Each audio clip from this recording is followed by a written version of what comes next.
Ok les gars, ça y est, nouvelle interview donc sur la chaîne Vivons Bien, Vivons Viet. On est en compagnie de San Pelo. Salut mon gars, comment ça va? Salut. Salut Mario, ça va Ouais. très bien et toi? Ah ouais, écoute, super hein. On se croirait dans le sud de la France, mais non, on est au Vietnam à Hanoï, toujours dans les locaux d'Immédiat. Donc aujourd'hui, on a la chance d'interviewer San Pelo, donc fameux DJ d'Hanoï. Je vais te demander de te présenter hein, déjà dans un premier temps. Bah écoute, San Pelo, mon vrai prénom Julien, 31 ans. Bien tes 32. Toi t'es trop flash. Au Vietnam depuis 2016 déjà, et je fais plein de choses.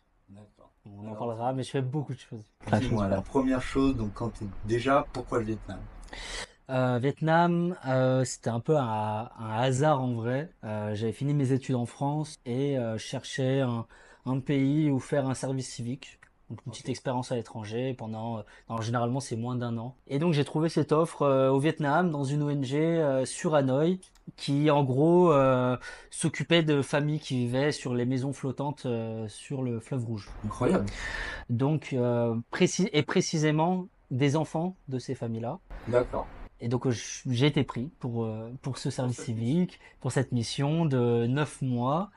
Et je suis arrivé en décembre 2016 au Vietnam Ok.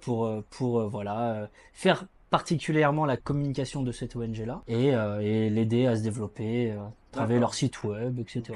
Faire plein de on choses, va quoi. dire, voilà, de l'humanitaire via du marketing, en fait. Exactement, puisque en fait, les ONG aussi doivent trouver des partenaires financiers pour Bien sûr. survivre, Faire des et levées de fonds. donc il faut qu'elle ait quand même, en particulier celle-ci, une belle image Mhm. pour attirer.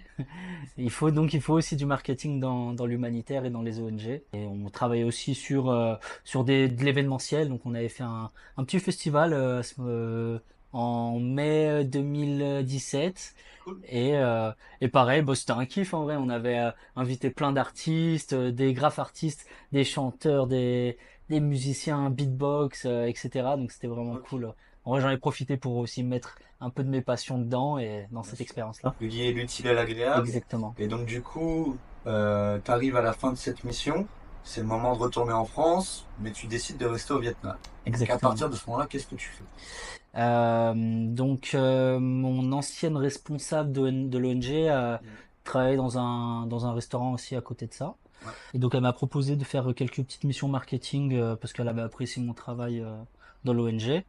Donc ça m'a permis de rester un peu plus longtemps parce qu'en fait à ce moment-là, je doutais un peu d'un retour en France trop rapide et je voyais bien que le Vietnam c'était quand même pas mal pour s'installer, pour vivre et que c'est un pays en plein développement. Donc je voyais Les aussi opportunités. toutes les opportunités. Donc je m'étais donné 6 mois en plus, au moins jusqu'à Noël 2017 Mhm. pour tenter quelque chose. Et entre-temps, bah, j'ai rencontré ma femme. Bravo, il est marié le garçon. C'est pas beau ça. Donc, ça m'a donné une raison supplémentaire De rester. d'étendre mon séjour. Et après, d'autres aventures. Que d'autres aventures arrivent. Donc, d'abord l'humanitaire, ensuite quelques projets de marketing à droite à gauche. On arrive au moment donc où effectivement tu rencontres ta femme. Donc là, je pense que voilà, hein, il y a deux possibilités en général. C'est soit on se marie, on retourne en Europe, etc. On fait les démarches pour revenir en Europe, habiter là-bas, travailler là-bas. Ou on commence vraiment à s'installer donc effectivement à l'étranger. Hmm.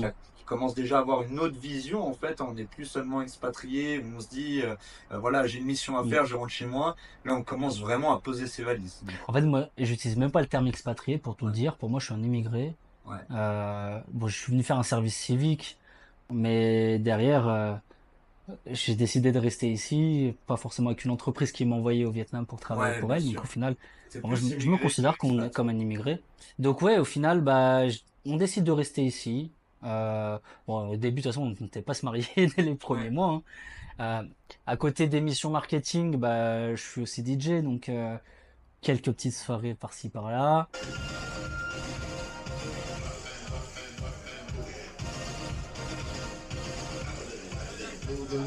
Mais encore à ce moment-là, je mixais pas sur vinyle. J'avais qu'une toute petite collection que j'avais laissée en France. parce que je pensais pas rester au Vietnam à ce moment-là. San Pelo, hein, donc artiste, DJ, vinyle, dans quel style? Funk, boogie, Yes. disco un petit peu, et parfois du rap ou de la house. Voilà.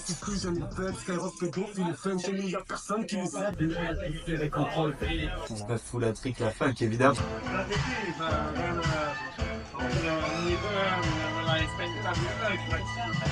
Je suis un cliché de Lyon. Yes, ça, c'est beau. Donc on arrive justement voilà à ce moment où encore une fois tu arrives à lier l'utile à l'agréable, à lier ta passion effectivement de la musique, à avoir quelques sets.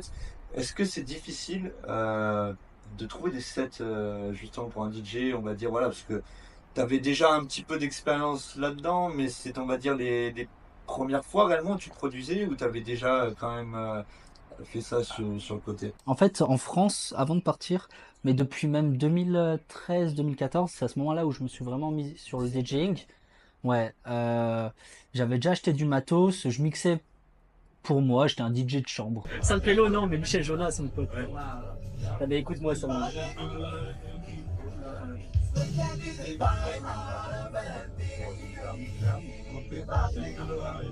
C'est des vraies paroles, ça.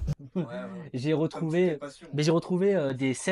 des sets que j'avais enregistrés en 2013-2014 sur mon D'accord. disque dur. Plutôt pas mal en vrai.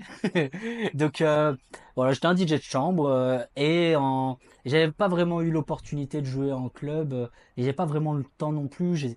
J'avais vécu en Pologne pendant un an, donc ça m'avait coupé un petit peu. J'étais revenu en France, j'étais focus ma dernière année de master, puis je suis parti à Paris faire mon stage. Et au final, enfin, je pouvais même plus me concentrer sur le DJing. Ouais, je Donc vois. j'avais même revendu mon matériel. Puis à côté de ça, je continuais de collectionner des vinyles parce que ça reste quand même ma passion. Tu vois, c'est des trucs, même des trucs comme ça.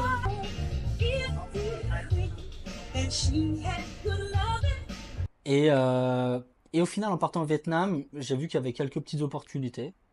Donc on m'a tendu la main sur deux, trois soirées et j'ai mis un doigt de pied et puis derrière, Et l'agent, et ça y est, voilà, on et y est. c'était parti et l'eau était pas si froide au final. C'est vrai que c'est souvent comme ça que ça commence, un petit contact. On se dit au départ, bon, ça va être compliqué, etc. Mais en essayant, il y a toujours Je une te dirais possibilité. sincèrement, ça a été très facile pour moi de me retrouver sur des soirées dans des bons clubs hein, Ouais, ici, ouais, carrément. où en fait le patron m'avait dit ah mais tu joues de la funk et tout, mais t'es un mec de Lyon. Ok, lui il connaissait cette petite légende des mecs de Lyon qui aiment beaucoup la funk et qui ont de la connaissance Bien sûr. sur ce Ouais, type c'est de vrai que musique. c'est un vrai terroir. Donc le gars s'est dit, ok, donc lui c'est un connaisseur, bah, je vais le faire jouer dans mon club. Ok. Donc, en fait, les choses allaient ultra vite pour moi au début et j'ai même dû ralentir un petit peu. Mais c'était pas très compliqué de se retrouver. Je crois, tu sais quoi, pour te dire, je crois après 2 ou 3 semaines après mon arrivée au Vietnam, j'étais déjà en train de mixer. C'est pas fait pour ton chien. Tu dis que c'est pour ton bien. Que tes parents n'y sont pour rien. C'est vraiment, au final, même en 2023, ça reste quand même une terre d'opportunités. Ouais, On voit que les choses évoluent. C'est pas le tiers-monde, comme dirait Biden, il y a pas longtemps, il y a 2 semaines, quand terrible, il est arrivé. terrible. Mais c'est vraiment voilà, un pays en voie de développement qui en fait en avance sur beaucoup de choses comparé à l'Europe. Forcément qui pêche sur d'autres points, hein, rien n'est parfait. Mais voilà, en tant qu'expatrié, tu as réussi donc effectivement via de l'humanitaire au final à réussir à t'en sortir via des projets et puis même carrément faire des choses on va dire liées à ta passion. Exactement. Mais ça a toujours été un leitmotiv pour moi. Déjà, tu sais, quand je pars au Vietnam, c'est un choix qui est assez difficile parce que, en fait, en même temps, à un jour d'intervalle, mon ancienne responsable de stage à Paris me propose un CDI très bien payé, en sortie d'études. Là où mes potes de Master 2, pour certains, se retrouvaient à refaire des stages. Et donc, pour tout dire, moi, mes parents, ils n'étaient pas vraiment contents de mon choix. Mais en fait, moi, à ce moment-là, ce que je leur avais dit, c'est que je voulais juste découvrir un peu plus et je voulais juste être en fait heureux, tu vois, kiffer ma vie.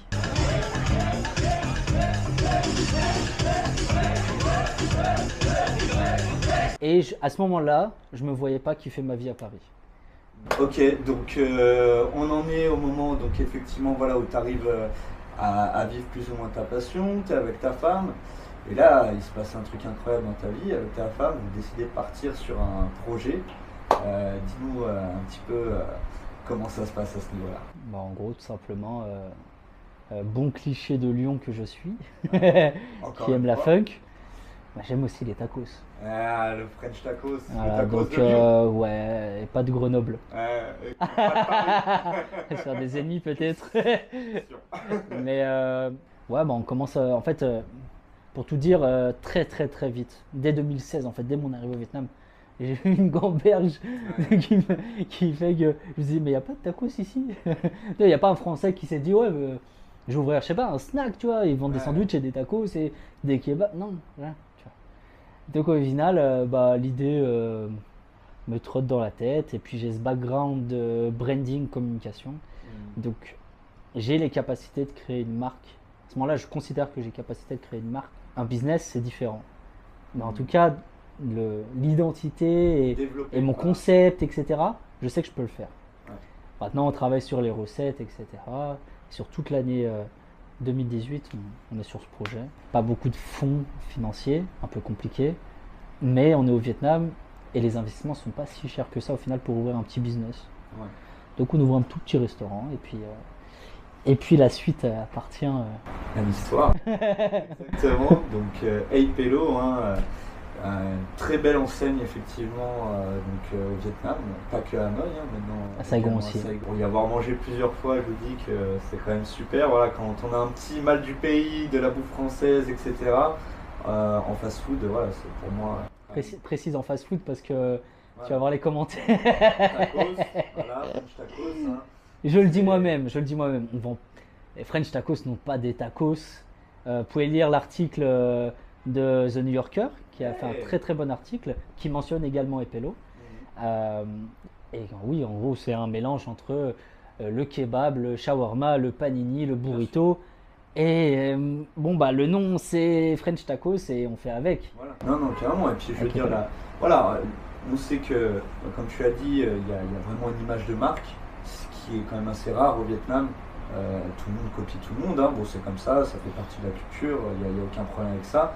Mais voilà, pouvoir développer sa marque, que la nourriture soit bonne, c'est quand même aussi quelque chose de très important quand on va manger quelque part.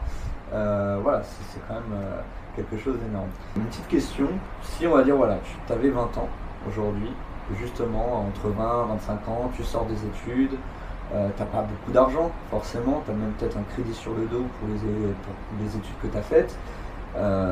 Tu dirais qu'il faudrait quoi, en fait, pour pouvoir s'immigrer, s'expatrier à l'étranger, pas forcément au Vietnam, mais là, en l'occurrence, on est au Vietnam.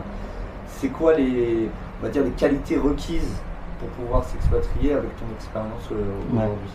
Alors premièrement, moi j'ai de la chance, l'un dans l'autre, c'est que j'étais à la fac, donc j'avais pas d'emprunt pour payer une quelconque école.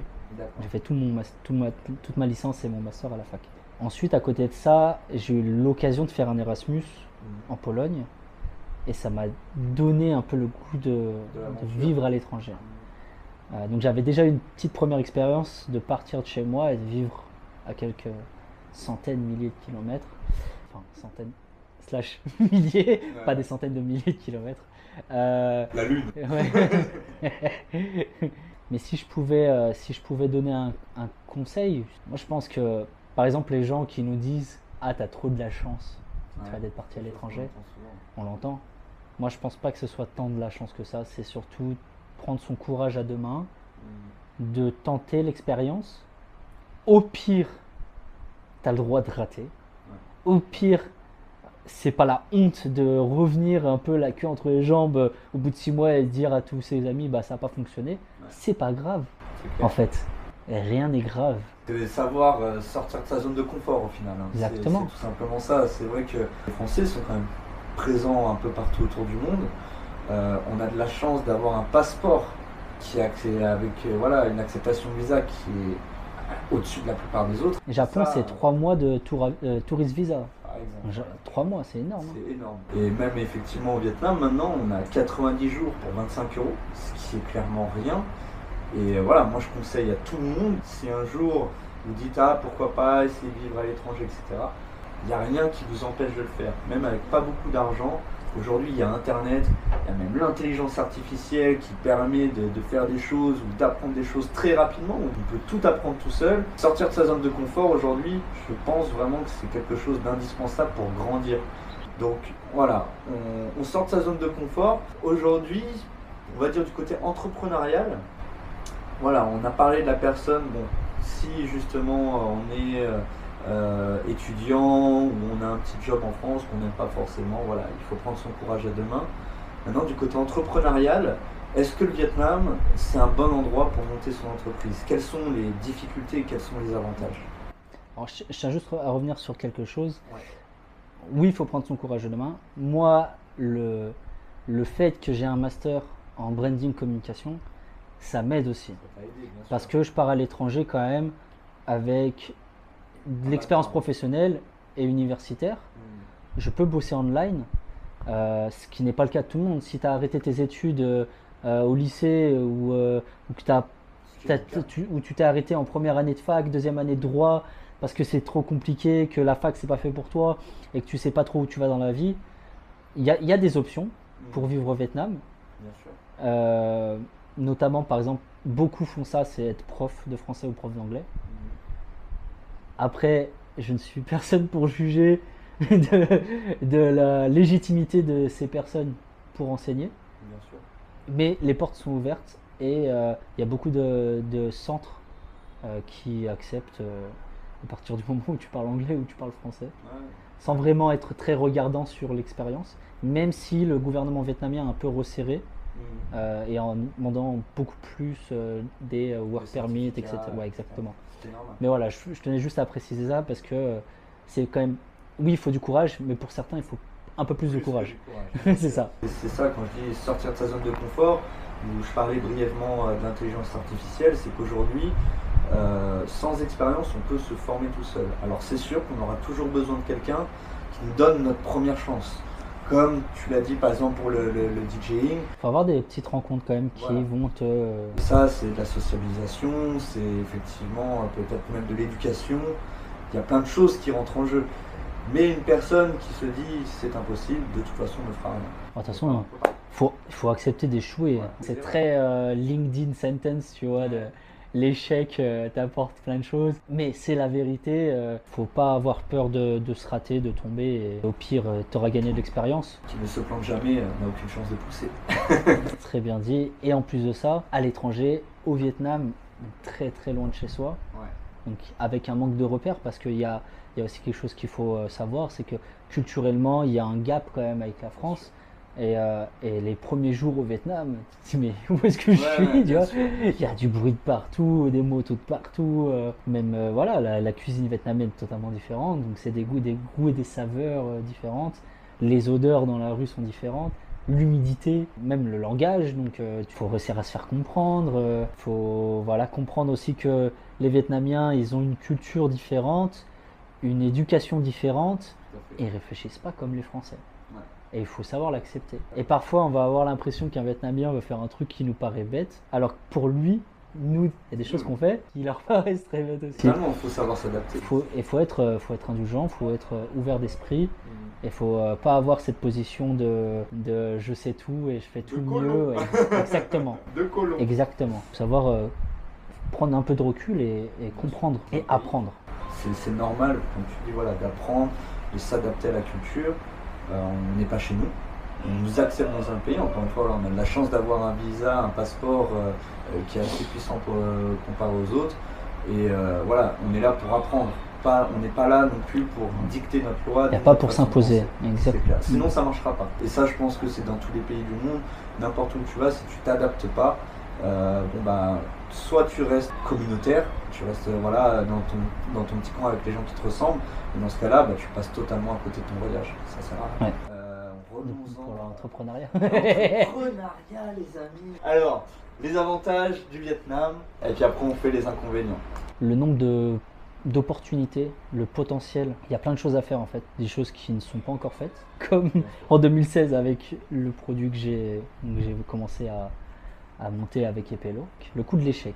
En fait, c'est quoi pour moi, je pense que c'est ça le numéro un, tu vois. Le risque C'est investissement. exactement.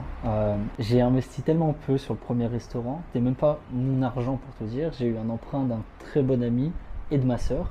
Ouais, Ils m'ont envoyé un petit billet chacun. Moi, j'étais à sec, mais j'avais plein d'idées. ouais. Et ils m'ont cru. Et ils ont pris le risque de croire en moi. Et ça a fonctionné pour eux, pour moi. Mais la somme qu'ils m'ont envoyée, elle est ridicule. Ouais. C'est une voiture sur le bon coin, tu vois, et pas une bonne voiture, hein. Ouais, bien sûr. Et donc tu ouvres ton business avec ça. Mais en fait, au Vietnam, il n'y a pas un regard, c'est pas très porté sur l'hygiène et safety food, tu vois. C'est un peu freestyle ici, c'est la vérité. C'est vrai. Moi, ça m'a laissé le temps aussi d'apprendre. Mm. Alors j'ai fait gaffe tout de suite, hein, t'inquiète Bien pas. Je m'étais énormément renseigné. J'ai eu de la chance aussi, on en reparle encore des rencontres, de rencontrer ce gars, Fred. Big up à lui. Il a été un vrai support pour nous parce que lui, il avait une grosse expérience en cuisine en France. Et donc, il m'avait donné tous les tips, tous les to do, not to do, tu Ouais. vois. Et donc, je te dirais, ouais, t'as un risque qui est plus faible financièrement.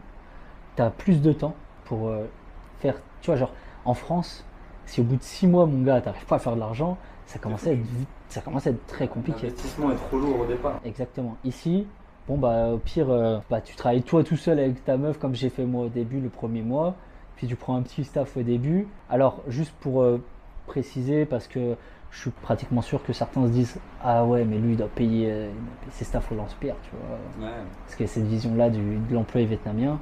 Un employé au Vietnam, en mi-temps, il touche entre 25 000 dong et 30 000 dong de l'heure. Ça fait 1 euro, 1,25 €. Exactement. Mais en fait, personne ne se plaint ici. Encore une fois, on en revient à pourquoi j'arriverai comme un colon en disant eh ben, moi maintenant ils vont te payer 7,50 €, tu vois, 8 € de l'heure.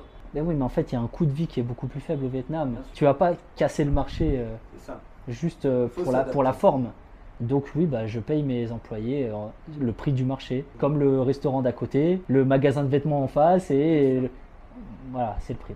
Ouais, c'est tout à fait normal. Hein. Après, on va dire, pour les gens qui nous écoutent, hein, dans l'entrepreneuriat, il y a des règles non dites. Il faut suivre la loi du marché.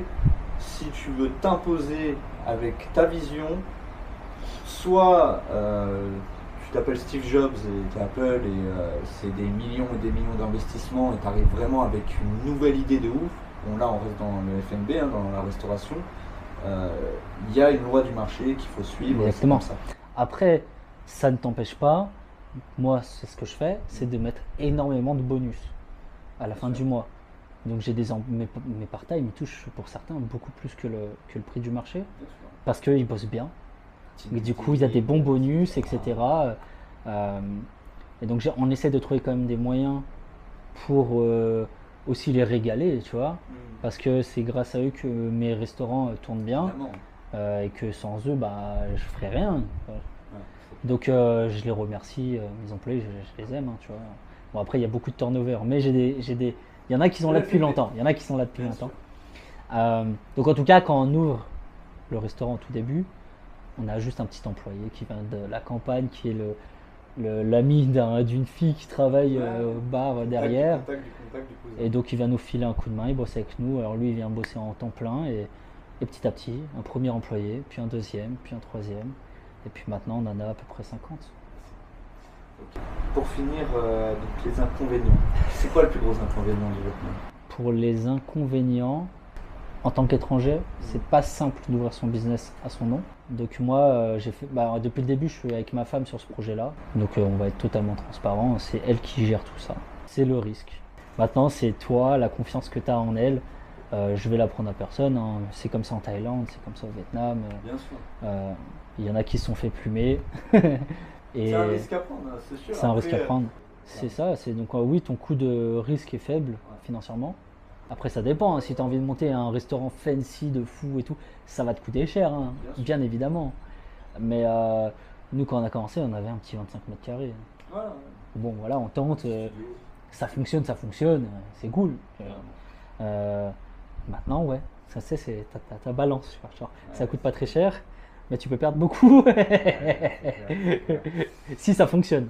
Ouais, c'est Si ça le fonctionne. risque reward. Voilà, je Mais bon. pense que Dans tous les cas, enfin, moi de mon point de vue, ça vaut clairement le coup. Bien évidemment, rien n'est simple. Dans l'entrepreneuriat, hein, ça il y a des problèmes. Il faut savoir résoudre et aimer résoudre des problèmes.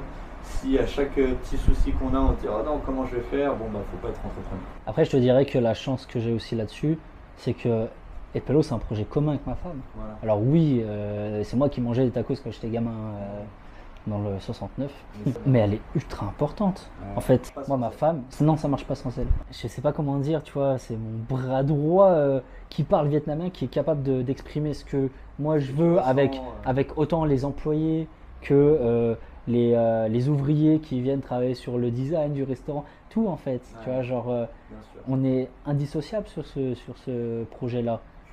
Et si elle n'avait pas été là, il n'y aurait jamais eu de Epelo, je te le dis Ouais, sincèrement, tu bien vois, sans aucune honte. Elle a été ultra importante. Moi, j'ai les idées, je suis quelqu'un d'assez créatif. Donc oui, pour revenir sur ce qui est un peu compliqué ici, moi, la chance que j'ai, c'est que je suis avec quelqu'un en qui j'ai aveuglément confiance. Et je te regarde dans les yeux. Aveuglément, par contre. Ce qui n'est pas le cas pour tout le monde. Tous entendu des histoires d'étrangers qui se sont fait sortir de leur business et puis finito, tu vois, tu peux rien, tu peux rien. Exactement, après Chaque 12 fois, ans, 12 ans de vie commune, des enfants et du jour au lendemain. Ouais, et puis. Mais c'est pas. En fait, c'est beaucoup de gens voient ça comme la résultante de ok, le mec il s'est fait plumer, il s'est fait sortir. Sauf que si son business il a duré 5 ans, et que pendant 5 ans le business a fonctionné, il s'est régalé, il a vécu sa meilleure vie, il a voyagé, il a pu donner je sais pas, une belle vie aussi s'ils ont des enfants. Bah oui, c'est triste, la fin est triste, mais le chemin, elle était franchement en vrai. Plutôt que la target. Moi aujourd'hui, je peux te dire, hein, depuis que j'ai ouvert mon restaurant, ouais, c'est beaucoup de travail. Énormément de travail. Le F&B, c'est pas simple du tout. Même encore quasiment après 5 ans, tu vois. Mais mec, je kiffe ma vie en fait, tu vois. Genre, alors oui, c'est des hauts et des bas parfois parce que t'es fatigué, parce que tu charbonnes, que tout ne se passe pas ultra bien tout le temps. Mais franchement, mec, on vit bien. Ça vaut le coup. On vit bien, tu vois. Moi, clairement, hein. Presque 1 an là, hein, bientôt là, on arrive au 10e mois. Et je kiffe ma vie, hein. C'est pas facile tous les jours, comme tu dis, beaucoup de travail, de sueur et tout, tu vois. Mais on est là et c'est une chance incroyable qu'on a de pouvoir voyager, découvrir d'autres cultures, dans l'entrepreneuriat, dans la vie humaine de tous les jours. Et d'ailleurs, très belle rencontre. Hein, monsieur Merci. Sarkozy. Ok.